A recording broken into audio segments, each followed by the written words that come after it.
Hello दोस्तों, मेरा नाम है राजेश। मैं हुसैन और आप देख रहे हैं ऑनेस्ट रिव्यूज। और भाई साहब इस हफ्ते तो झड़ी लग गई चीजों की।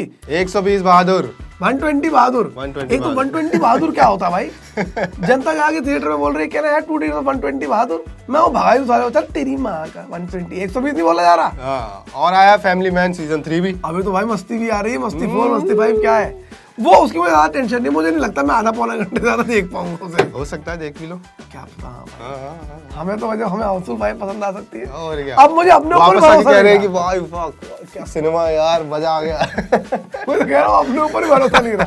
तुम्हारा भरोसा तो मेरा खुद का उठ गया मेरे ऊपर से। और इतने सिनेमा आ रहा था, अभी तो गंभीर भाई ने मैच 2 दिन में खत्म करा दिया। कहाँ तुम लोग 5 दिन यहाँ फंसोगे, अभी बहुत कुछ देखना है।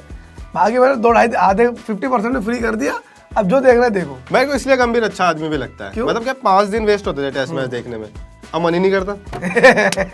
साला जीतते हैं ना, मन करता है यार चूड़ा ठीक है 5 दिन अपना काम करो यार। इनको आई नहीं ना गंभीर से, अभी 2 करोड़ आए नहीं। अभी 2 करोड़ गंभीर भाई देंगे। आते ही क्या गंभीर भाई का रिव्यू करने आया हूँ दोस्तों, क्या आदमी है। पर एनीवे सब हम लोग देखिए 120 Bahadur. And the first word that we have to say about the film is that it's a good film but something is missing makers की तरफ से।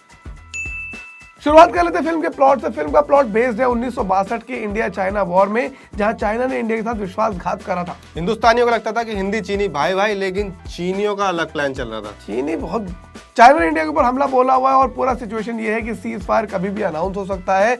और ऐसे में चाइनीज आर्मी चाहती है कि ज्यादा से ज्यादा जमीन कब्जा ले, क्योंकि सीज फायर के बाद जो जहां पर है वही खड़ा रहेगा। और चाइनीज आर्मी चाहती है चिशुल एयरबेस को कब्जाना, जो कि इंडिया के पास में है, और उनका पूरा कोशिश है कि इसको कब्जा ले सीज फायर से पहले वक्त से पहले उसको कब्जा ले, ताकि वो हिंदुस्तान की सारी और बाकी टेरिटरीज पे हमला कर सके, उनको भी ले सके, ताकि अगेन लाइक आई सेड कि जब सीज फायर हो तो सारी की सारी जम्मू कश्मीर लद्दाख का एक बड़ा हिस्सा चाइना के पास चला जाए।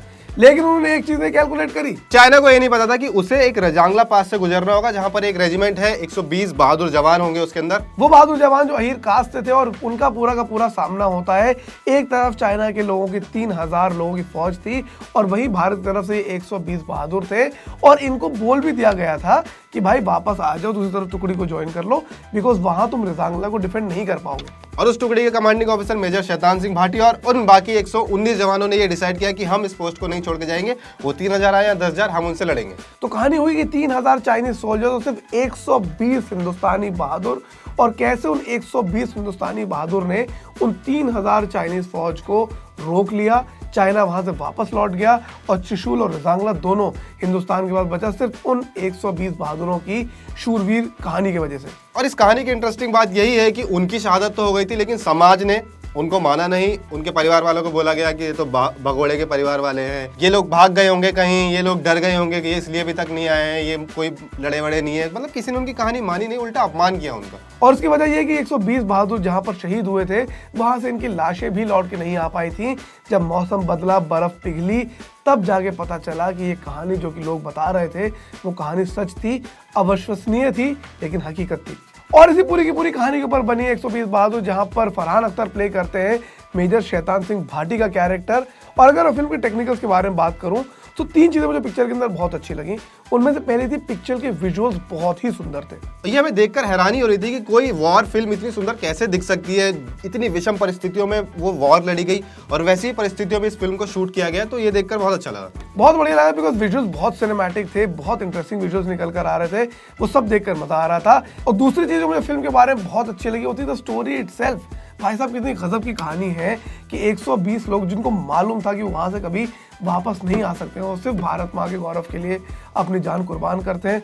This was a story that deserve to be told. और तीसरी चीज, फिल्म बहुत रियलिस्टिक है, किसी से कोई क्रेडिट नहीं लिया गया है। बहुत सारे प्रोटेस्ट हो रहे हैं, बोला जा रहा है कि यादवों को, अहीरों को उनका सम्मान नहीं मिला है, फिल्म के अंदर उनका टाइटल में नाम नहीं है। लेकिन आप फिल्म देखेंगे तो आपको फिल्म के अंदर दिखेगा कि प्रॉपर हर सिपाही ने अपना नाम लिया है। बार बार बोला जा रहा है कि हम यादव हैं, हम अहीर हैं, और गर्व की बात है। मतलब मैं इस समाज से आता हूँ, मैं यादव समाज से आता हूँ, तो मेरे लिए बहुत गर्व की बात थी जब इस फिल्म को देख रहा था। जैन पूरे 3 घंटे जैन यादव बन के बैठे हुए थे। मैंने बोला भाई थिएटर के अंदर दादा किशन की जय, पूरे नारे लग रहे थे भाई, हम दोनों भाई नारे लगा रहे थे। लेकिन अगर मैं सिनेमैटिक पर्सपेक्टिव से बात करूं और इमोशनल चीजों को हटा दिया जाए तो पिक्चर के अंदर काफी बड़े बड़े फ्लॉज भी थे। और उनमें से एक बड़ा फ्लॉ मुझे पर्सनली लगा फरहान अख्तर हिमसेल्फ। मतलब शैतान सिंह भाटी जैसा किरदार जो सुन के ही आप रोंगटे खड़े हो जाए, आपके महसूस करोगे कि भाई क्या इंसान रहा होगा, वो जब पर्दे पे दिखा तो फरहान अख्तर ने उसको थोड़ा लेट डाउन तो किया। मुझे ऐसा लगा कि भाई जैसे हमने शेरशाह देखी, हम लोगों ने बॉर्डर देखी, हमने वहां पर अलग अलग कैरेक्टर्स देखे, उरी देखी, वहां पर जब कमांडिंग ऑफिसर कोई स्पीच देता है, कुछ बोलता है तो आपके रोंगटे स्क्रीन में महसूस होता है आपको कि ऐसे हो जाता है, आपकी कमर रीढ़ की हड्डी सीधी हो जाती है। यहाँ पर मैं एक्सेल स्क्रीन पे देख रहा हूँ, फरहान अख्तर बोल रहे हैं and I am just feeling कि मेरे रोंगटे खड़े क्यों नहीं हो रहे भाई साहब, मेरी आंखों में आंसू क्यों नहीं आ रहा है। और वो मुझे लगा कि फरहान अख्तर की परफॉर्मेंस कहीं ना कहीं लेट डाउन करती है। और दूसरी चीज, फिल्म का म्यूजिक बहुत ही मतलब ऑफ था। मतलब यार अगर मैं हमेशा हिंदुस्तान की हर पिक्चर को बॉर्डर से कंपेयर करता हूँ, बिकॉज मुझे लगता है it's one of India's finest war films. आप उनके गाने देखो भाई, संदेशे आते हैं, आप आज सुनो रोना आ जाएगा, तो चलूं आप आज सुनो रोना आ जाएगा, मेरे दुश्मन मेरे भाई, एक फलसफा है उस गाने के अंदर। यहाँ पर एक आधा गाना अच्छा था, लेकिन overall music, again the music did not move you at all. आप कोई गाना सुन के सोल्जर्स के लिए कनेक्ट नहीं कर पाते हो, लूक वार्म सा रह गया वो हिसाब। फिल्म की राइटिंग भी थोड़ी सी बेटर हो सकती थी। जो डायलॉग्स थे ना, जो शुरू में किरदारों को थोड़ा सेटअप कर रहे थे, फौजियों के बीच की केमिस्ट्री और सब बहुत हल्के थे, मतलब बहुत ऐसे रियल महसूस नहीं हो रहे थे। हाँ, मतलब मुझे भी लग रहा था कि डिक्शन पे भी एक दो लोगों ने काम करा, बहुत सारे लोगों ने काम नहीं करा। एंड यहाँ पर आई डोंट वांट टू से कि पिक्चर ने इंटेंट नहीं अच्छा करा। लेकिन हम एक तरफ आदिपुरुष जैसी फिल्में देखते हैं जहाँ पर लगता है कि इंटेंट ही था कि भाई इमोशन पर और भक्ति के ऊपर पैसा बटोर लो। यहाँ मुझे वो नहीं लगा, ये नहीं लगा कि अच्छा किसी ने जानबूझ के शॉडी काम करा है, लेकिन बस ऐसा लगा कि यार थोड़ा सा कुछ तो मिसिंग है। एक्सपेक्टेशन बहुत ज्यादा थी हमारी। हाँ, क्योंकि ट्रेलर बहुत अच्छा था। ट्रेलर बहुत अच्छा था। एक कहानी ऐसी थी कि जिसको देखना, मतलब मुझे लगता है कि जरूरी था देश का देखना, कि एक ऐसी भी कहानी है, ऐसी भी एक वीर गाथा है। तो वही है, फिल्म बनी तो हल्का सा एक थोड़ा सा मतलब मजा आया, लेकिन उतना मजा नहीं आया, उतना जितना आ सकता था। बाकी अगर मैं अपने रिव्यू की बात करूं तो मैं पिक्चर को देना चाहता हूं 3 star out of 5। I know there are things that these guys have done well, but I can't ignore that there are actually big problems in the film also, जिसकी वजह से पिक्चर मेरे दिल में नहीं आ पा रही है। मैं फिल्म को 3.5 स्टार दूंगा। आधा स्टार मैं अपने जो मैं गर्व महसूस कर रहा हूँ कि मैं इस समाज से आता हूँ, तो उसको दे रहा हूँ। और इस कहानी को और इन लोगों को, इनकी शहादत को तो 100 स्टार भाई। 100 स्टार नहीं भाई, दादा किशन की जय। दादा किशन की जय। भाग्य अब अच्छी पिक्चर देख ली, अब जा रहे मस्ती देखने। अब दिमाग को प्रदूषित करेंगे। अब अगर आए गंजे आए दोनों भाई तो हैरान मत हो जाना। आगे बोलेगी मेरा नाम है गजोधर। तो समझ लेना दिमाग हिल गया थोड़ा सा। चलो भाई, ओला बुक कर रहा हूँ मैं।